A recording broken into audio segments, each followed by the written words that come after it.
Welcome one and welcome all to the JRPG Century Club. Follow along with Rob in his quest to beat 100 JRPGs. Each week we delve into a new Japanese role-playing game, complete with the game's history, story, and other mechanics. Rob will also add his thoughts on each game, including what info made it up onto the big board. So grab your axe and shield, or staff and wizard hat if you're too squishy, and share this odyssey with me as I make it all the way to 100. Hello everyone, and welcome back to the JRPG Century Club, a podcast where I attempt to beat 100 Japanese role-playing games. I am your host, Rob, and this week, for game number 2, we delve into the last Final Fantasy game released in Japan for the Nintendo Entertainment System, Final Fantasy III.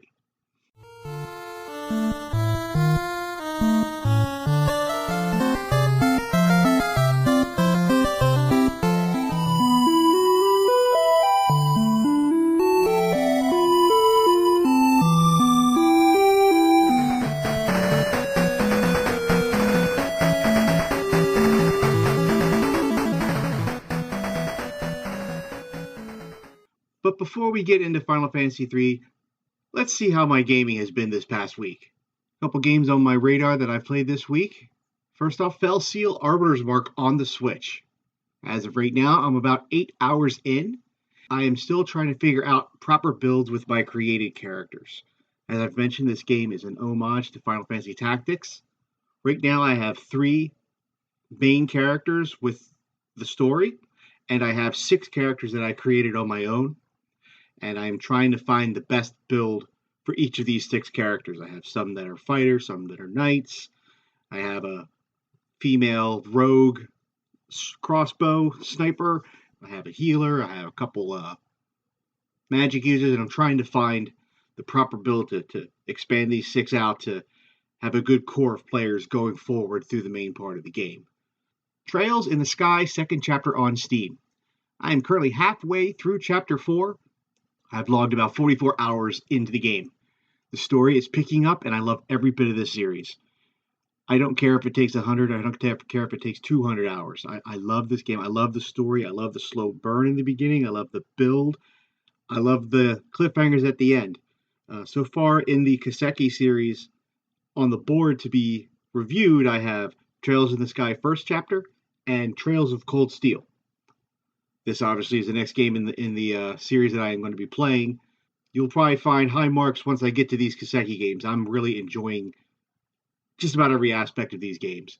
I can't recommend it enough. Granted, it's a slow burn, and not everybody likes the slow build of these kind of Kiseki games. But the world building is excellent. The music is excellent. It's turn-based combat. It's just everything that I love in JRPGs wrapped up into one. Not to sound romantic, but I wish I'd found this series sooner in life, but it is what it is.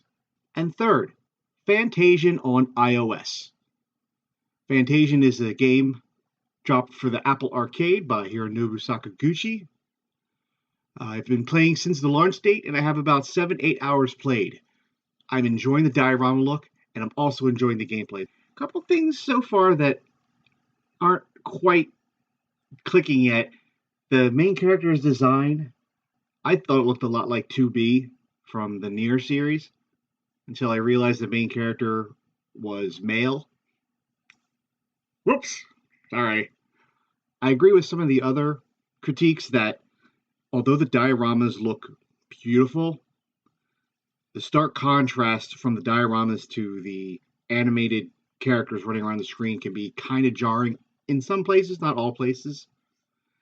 And lastly, I am playing on an iPhone 10. Battery drain and heating the phone is a real thing when playing this game on my iPhone 10. So I guess I need to upgrade my equipment. On to RPG news. First off, as mentioned, Fantasian has been released on the Apple Arcade. This is the Gucci's new game, and it looks beautiful with the diorama designs. Part 1 is out now, and Part 2 is set to come out later in 2021. Each part is estimated to be about 20-30 hours in content. For those that don't know, Fantasian is out on Apple Arcade. You will need an Apple device. The Apple Arcade is a subscription service. I think it's $5 a month. It's not a bad deal. You are given full access to about 100, they're claiming 180 different games across all genres on the Apple Arcade store. I know what you're saying, mobile games, pay to win, blah, blah, in-app purchases, blah, blah. From what I've seen, what I've heard, the games on Apple Arcade are full, complete games with no in-app purchases and no pay-to-win gameplay mechanics. These are real, honest-to-God games, all accessible once you start the subscription service. Not a bad deal. Fantasian, Sakaguchi's got cachet in the game market, so it was kind of a no-brainer for me to pick up this subscription to be able to play this game, and so far I'm enjoying it. Final Fantasy XIV Letter from the Producer focuses on patch 5.5. Patch 5.5 is set to drop April 13th, 2021. Should be by the time this podcast is released. It is known as Death Unto Dawn. Some of the bits that are included in this patch is the third and final Nier crossover event. Improvements to the crafting. High-level crafters will get new content including new achievements and unique tools, while an Ishgard restoration update will add events celebrating its conclusion and letting players earn gathering and crafting-related rewards from events. Also, they dropped that there's going to be a Final Fantasy XIV Digital Fan Festival set to start on May 14th and will feature a keynote speaker presenting information on Endwalker, a developer panel, and a piano concert, including on day 2 a live presentation as well as concert from the Primals, one of the bands that have worked on Final Fantasy XIV music in the past. I am a player in Final Fantasy XIV. I enjoy it, although I have only gotten up to the Heavensward content. I haven't played anything past there. I don't believe in jump potions. I don't believe in skipping to the end, so when time permits me, I will delve into the world of Eorzea. And lastly, Another Eden is available on PC. Right Flyer Studios, get this name, Another Eden, The Cat Beyond Time and Space, is now available for PC via Steam. The game is available as a free-to-play with in-app purchases. Another Eden stars Aldo and his sister Fiend. After a demon attempts to use Fiend's hidden powers to destroy humanity, Aldo escapes through space-time distortion, ending up 800 years into the future. The game's scenario is written by Chrono Trigger's Masato Kato, with music from Shunsuke Tsuchiya and Miriam Abu Nasir, and a main theme composed by Yasunori Masuda. The game released for iOS and Android in Japan back in 2018, with a North American and Europe release 1 year later.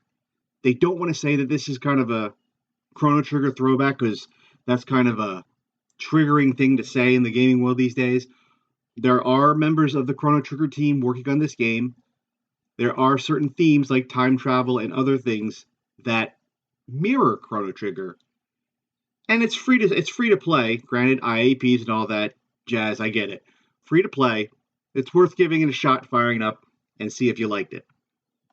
With the news out of the way, we can now move on to game number 2 in the JRPG Century Club chase, Final Fantasy III. Final Fantasy III was developed and published by Square Company Limited, director Hironobu Sakaguchi, the aforementioned Gooch of the Fantasian fame, produced by Masafumi Miyamoto, and music composer by Nobuo Uematsu. Yes, these are the exact same names from Final Fantasy II.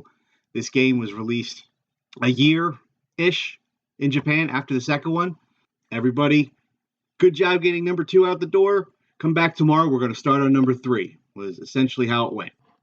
The game was released in North America on November 14th, 2006, 16 years after its original Japanese release back in 1990. The first system in North America to have this game was the Nintendo DS, as a full 3D remake. This game had been upgraded, bring in more current fans to the series, upgrading it from the original 8-bit NES graphics to a full 3D re-rendering, added story, added content, and all in all, bring the game into a new millennium. other systems in North America that you can find this game on would be Apple iOS, Android, PSP, and Steam. As with Final Fantasy II, I played a ROM version of this game back in the late 90s. To be honest, I didn't even know this game existed until I read an article in 1996. New screenshots from an upcoming Final Fantasy game. Brand spanking new. Final Fantasy VII. Coming out soon. I'm like, 7? I had 3. Where'd the other 3 games go? And then that's when I read into the article and explained, well, you see, in America, Final Fantasy II is in reality Final Fantasy IV, and in America, Final Fantasy III is originally Final Fantasy VI, meaning Final Fantasies II, III, and V never really got a North American release. And it was at this time, around the late 90s, where I went to seek out Final Fantasies II, III, and V and try to play them in a ROM version that played with original NES graphics. It was translated, not well, but it was translated. And I played fairly far. I remember getting to the Rat Cave. I remember that I never left the floating continent, but I remember getting to around the area where you had to minimize yourself and go through a dungeon in mini form, which was a cool little mechanic. Stressful as hell because you had no physical prowess. You had to rely solely on magic, or you just get owned by anything that you'd find in the Rat Cave. As I did with Final Fantasy II, I picked up the iOS version in 2017, and that is the version that I played through to completion. Everyone, gather around the fire and let me spin you a tale. Listen closely as I impart unto you the story of Final Fantasy III. Our story opens with a boy named Luneth travels to the Altar Cave. While exploring, he trips and falls into a hole created by an earthquake. He is then beset by goblins. When he is frantically searching for a way out, he comes upon a room where he is ambushed by a land turtle.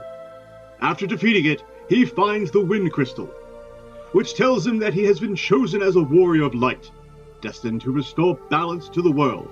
And there are 3 others like him. But before Luneth can ask it to elaborate, he is teleported to the surface. He returns to his hometown of yore, but Elder Topapa does not add much on the matter, besides stating someone brought him as a child. Going to a corner of town, Luneth finds his friend Ark being bullied by some of the local kids. When Luneth intervenes, the kids run away, with Ark running away to Kazus, proving he is not scared of ghosts. Luneth chases Ark to Kazus, and upon reuniting with Ark, discovers that the rumors of a curse on Kazus are not false. The people there are see-through, and one such person, Sid of Canaan, instructs the 2 boys to take his airship and look for Rafia, the mithril smith Taka's adoptive daughter. They find her on the airship and accompany her to Castle Sassoon as per her suggestion. There, they meet Ingus, a soldier of Sassoon, who had been away during the curse's happening. He joins the trio after an audience with the king, who instructs them to find his daughter Sarah. They catch up to her in the sealed cave behind a wall that can only be accessible by interacting with the skeleton key. So, with her accompanying them, they battle the monster who cast the curse, the Djinn. Just as Sarah steals the Djinn away, Luneth, Ark, Rafia, and Ignis all disappear before her eyes. As it transpires, the Wind Crystal had summoned the 4 youths in order to grant them a portion of its power, which also allows you to access the jobs Thief, Warrior, Black Mage, White Mage, and Red Mage. After this, Luneth and company reunite with Sarah at Castle Sassoon. She completes the process of dispelling the Djinn's curse by tossing the ring into a fountain of water underneath the castle, but becomes depressed when Luneth reveals that he and his companions must leave at once. After Sarah stops crying long enough to see them off, they go back to Kasus, where Taka drags Rafia home. The 3 boys consult with Sid, then with Taka, who builds a mithril ram on the ship.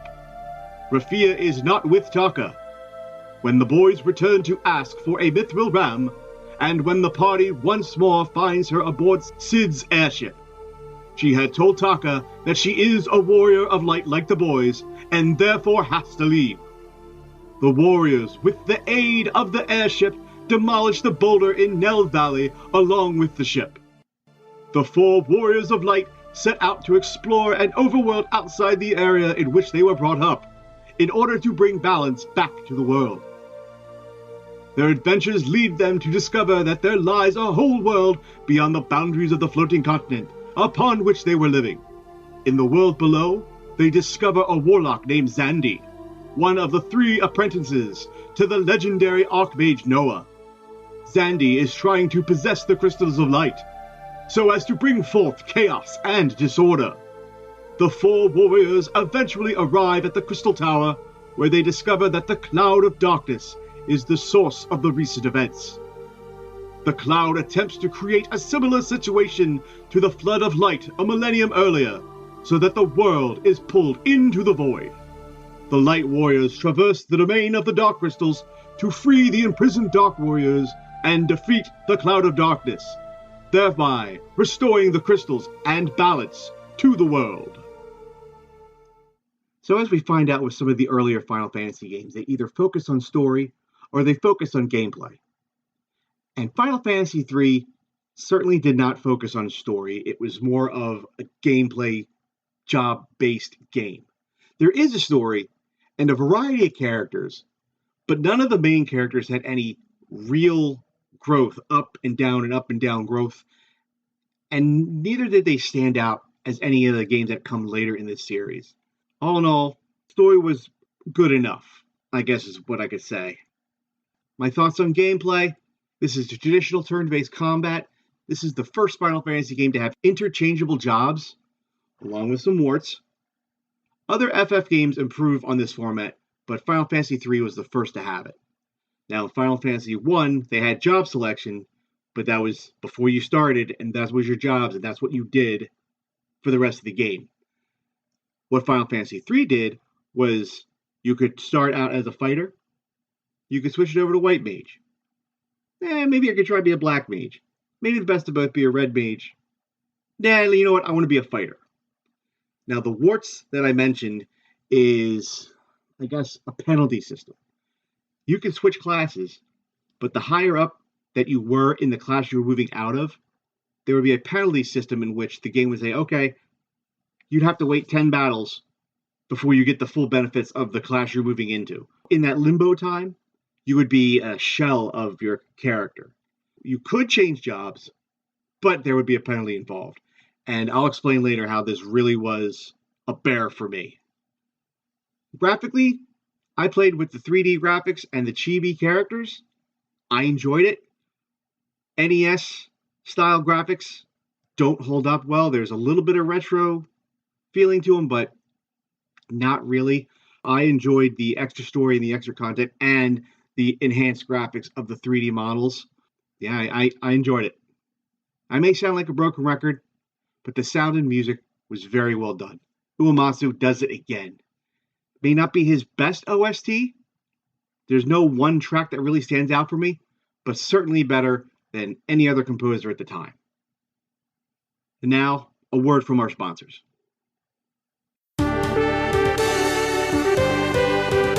Hey everyone, Scott here with my good pal Rich. Say hi, Rich. Hi. And we're here today to tell you about a podcast we host together with our buddies Jay and Bill, the RPG After Years. The after what? The RPG After Years. Our show has entered into a new era of covering everything RPGs, both old and new. Thus it is after its first era. It's the After Years. I thought RPG was rocket-propelled grenade. No, RPG stands for role-playing game. It's a genre of video game. Every week we go through the latest news and discuss other relevant RPG-related topics. We also review RPGs as we complete them. So an RPG is not a rabid Portuguese goose? No, thank God. From Dragon Quest and Final Fantasy to The Witcher and Cyberpunk, we've got RPGs covered from the dawn of time to the far-flung future. Oh, I've heard of Final Fantasy. I'd hope so. So check us out on iTunes or whatever your preferred podcast listening platform happens to be. You can also find us at probablywork.com. Level up your podcast feed with the RPG After Years. Enjoy the show.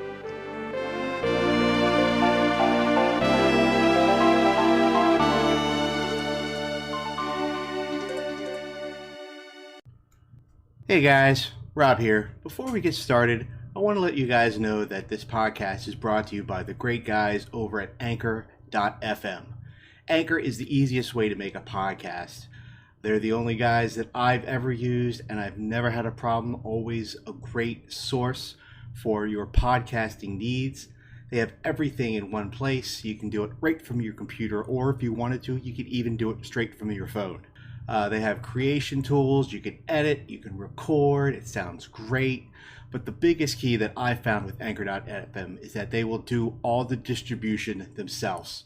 You just record, post, and they will be able to put it out there on all of the major platforms: Spotify, Apple, Google, Stitcher, all the major podcatching apps. These guys do it all for you with one click of the button. If you wanted to try your hand at sponsorships, these guys are a great gateway to trying that avenue if you wanted to try and make some revenue.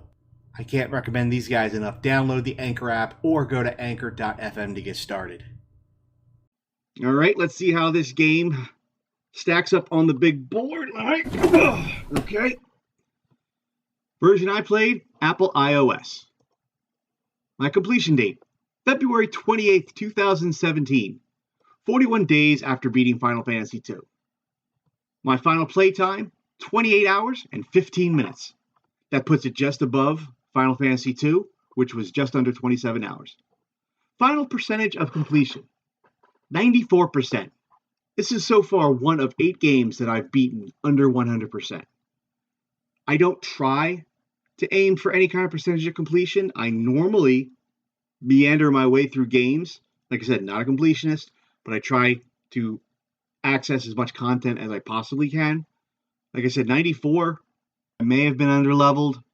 I'll explain that in a bit. With 94%, Final Fantasy III comes in below Final Fantasy II as far as completed game percentages. Main character, Luneth of Yore. Interesting name for a town. It's literally spelled U-R. Yore. Luneth of Yore.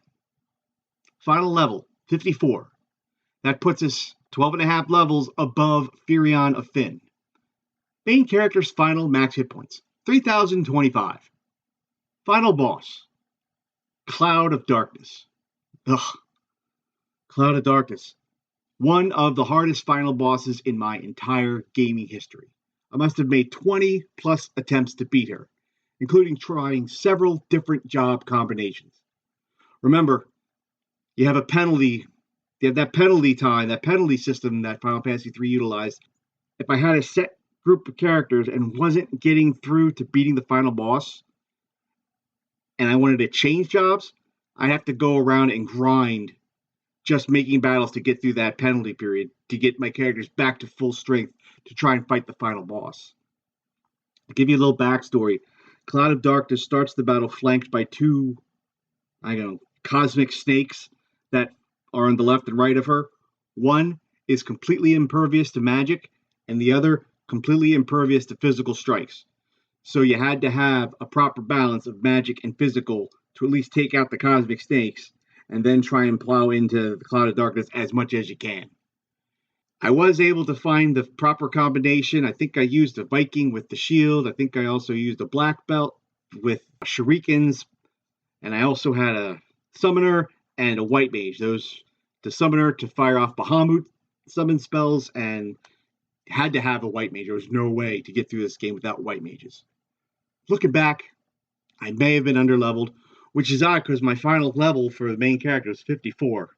And for these early games, that's pretty much the sweet spots of where you want to be to fight the main boss. It was a bitch to fight. Got it done. Put it on the board. Never to be seen again. Never to be played again. JCC score, 49.26. That puts it below Final Fantasy II, which was in the mid to high 60s. The score is probably indicative of the fact that I did not play it to its fullest as far as completion percentage. There was probably some more grinding that I needed to do, which would have inflated the time and maybe increased the score a little bit. They did add some side content to Final Fantasy III, but it was kind of lacking. I think there was some sort of mini game with emails or with mailing and the Mogs and giving Mog letters and receiving Mog letters, something similar to what they did in Final Fantasy IX. I didn't really go for it. The Onion Knight was like a super class if you wanted to try and build a team of Onion Knights and rank and level them up. That's another way to pad game time and percentage of completion. But once I got past Cloud of Darkness, I had no real need to go do post-game stuff. I was semi-burnout at the time. For story, I gave the game a 6. As I mentioned, the story was serviceable. It was a little better than, Final Fantasy 1, but this game, they were more focused on gameplay. Of which gameplay, I gave a 7.5. I enjoy games with a job-based system that's interchangeable. That penalty system, though, was a little bit too much to handle. Art design and graphics, I gave a 7.5. As I mentioned, I played the 3D version with the chibi graphics. With this format of Final Fantasy, the chibi graphics and the 3D design, I thought it came out very well. Made the updates, they made the enhancements, they didn't want to do too much, and I thought it came out well. Audio, I gave it a 7. Having Uematsu as your composer automatically gives you 6 points. I gave the audio and sound a 7. Nothing earth-shattering and standing out, but overall still a good package. Replayability, I gave 7.5. My thoughts there were you can play and mix and match. If you want to work through the penalty system, you can mix and match with different job combinations.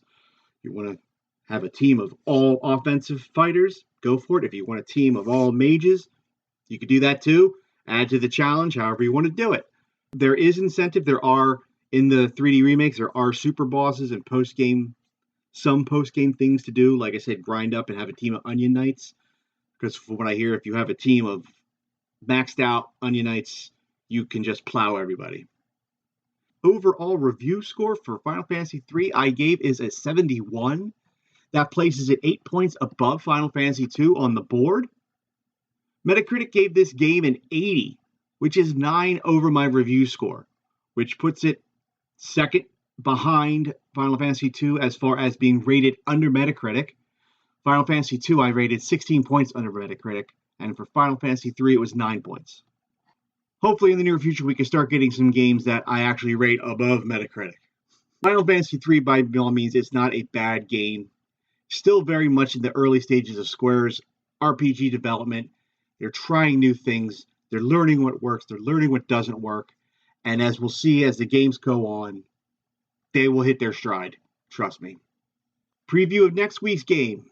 Give you 3 guesses, but you'll only need 1. Final Fantasy IV. Remember, my original goal was to play all Final Fantasy mainline games. Expect heavy doses of chocobos, crystals, and SIDS for the foreseeable future. Guarantee you that I am not going down the line in games. I will guarantee you that the game after Final Fantasy IV is not Final Fantasy V. Just saying, a preview for 2 weeks down the line. Anyway, thanks for taking time out of your day to listen to me go on and on and on about JRPGs and video games. I really do appreciate all of the support that you give. Please rate and review this podcast. If you're listening via an Apple device, you can also send me a review via email. I'll read it on the podcast. As of right now, I'm still utilizing my other email. That is taverenpod@gmail.com, spelt TAVERENPOD@gmail.com. Also, feel free to send me any questions you have regarding RPGs in general. I will answer any and all questions to the best of my ability. Hope to hear from you guys soon. Then I will talk with everyone next week as we go into the world of Final Fantasy IV. Take care, everyone. Bye. Thank you for listening. Tune in again next week as we will cross another game off of Rob's list as we make our way to the end and enter the JRPG Century Club. All sound and music from this podcast are provided by Eric Matthias.